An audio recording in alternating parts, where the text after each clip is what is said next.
Lubest's Hi-Tack grease is extra tacky, withstands high heat, and provides long-lasting protection for your equipment.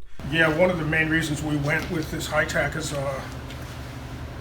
we had used a competitor's brand, and I was servicing the bearings when we tore the machine down in the winter, and the grease had all caked up like a real stiff, caused failure. So we wanted something that was a little more fluid, which this is, but not too runny.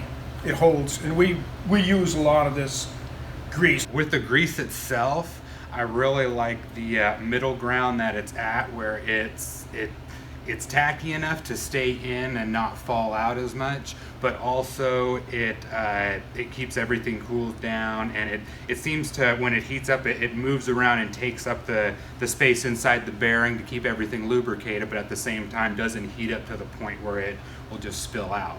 We were getting grease strips on greens on our greens mowers, and this seems to have solved that problem.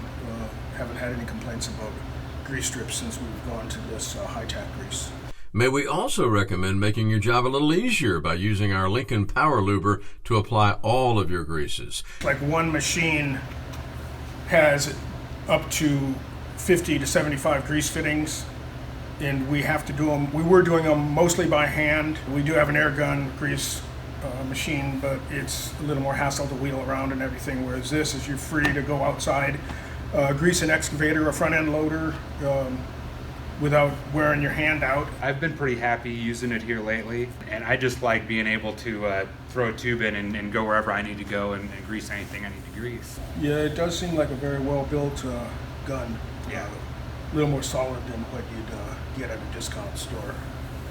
And also the hand grease guns, they just don't last very long. You get maybe 6 months out of one. Have to buy another one. First thing I love about it is I don't have to pump by hand all the time, but the battery seems to last a long time. I mean, I only have to put it on the charger, once a week I'll throw it on the charger, and then it just seems to go and go. Priming it, getting all the air out of it, to get the grease pumping seems to work, fairly fast all the time. It also has a fair amount of pressure, not too much that I have to worry about blowing seals out, but enough pressure that I know sometimes when it takes a little bit to get the grease into the zert, it works really well. To learn more about Hi-Tack grease and the Lincoln Power Luber, visit Momar.com or call your Momar representative today.